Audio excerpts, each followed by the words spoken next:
Әлия Молдағұлова 1925 жылдың 15 маусымында Ақтөбе облысы Қобда ауданында дүниеге келген. 8 жасқа келгенде анасы қайтыс болады. Нағашысы Әубәкірдің үйінде өсіп, есейеді.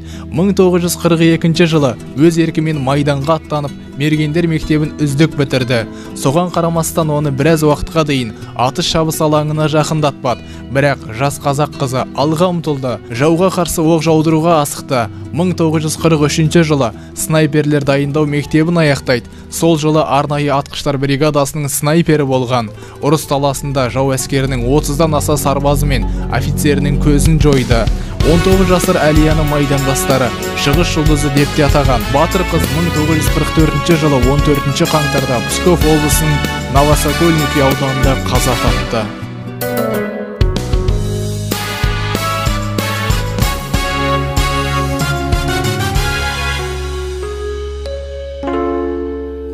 Көкда неба суларын сүйіп өскен, әсем гүлін құшаққа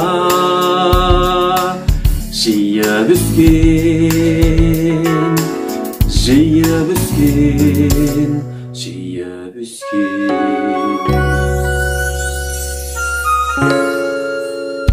Аққу құстың бейнебі баласындай, сұлу сазды жастықтың күйін кешкен, күйін кешкен, күйін кешкен. Әлия, батыр қызы сен халқымның. Әлия, ару қызы сен халқымның. Ерке қыз екен даламның.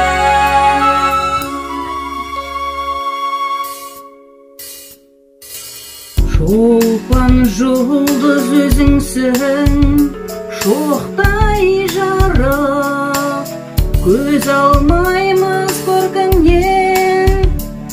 Тоқтай қалып, тоқтай қалып, тоқтай қалып.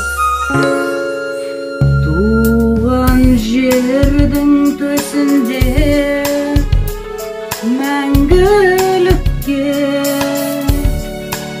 тұр ғой сенің жүрегің, оттай жанып, оттай жанып, оттай жанып.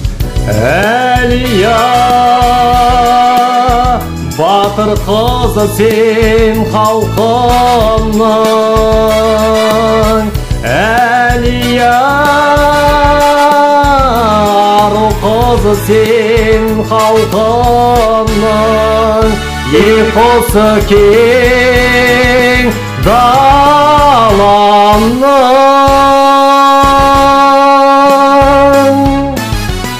Әлия, батыр қызы сен халқымның.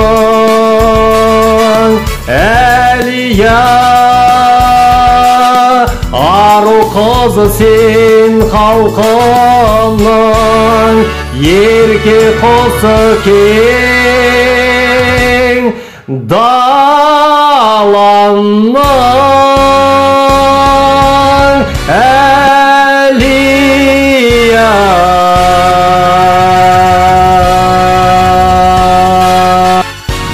Өрлік пен батырлық, қайсарлық пен өжеттілік қазақта бар қасиет. Отан үшін деп қан майданға аттанған ару қыздардың артында аңыз боп ерліктері қалды.